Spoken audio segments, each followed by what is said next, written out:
আসসালামু আলাইকুম সম্মানিত অডিয়েন্স, এটা একটি গুরুত্বপূর্ণ ইসলামিক পোস্ট।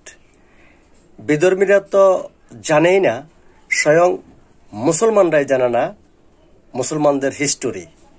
সেটি হচ্ছে, এ পৃথিবী যখন মহান আল্লাহ সৃষ্টি করেছেন, এ পৃথিবীতে সর্বপ্রথম দুজন মানুষ তিনি পাঠিয়েছিলেন, একজন পুরুষ, একজন মহিলা।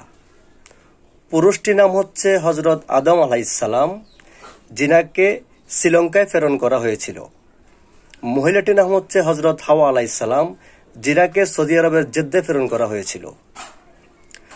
তো হজরত আদম, হজরত হাওয়া তাদের গুনার জন্য 350 বছর কান্না করার পরে সৌদি আরবের আরাফার ময়দানে ওনারা একত্রিত হন, মিলিত হন। এটা হচ্ছে মুসলমানদের একটি ঐতিহাসিক হিস্টোরি। যারা জানেন না তারা এখন জেনেছেন, আর যারা জানে না তাদেরকে ভিডিওটি শেয়ার করে জানার সুযোগ করে দেন। আল্লাহ হাফেজ।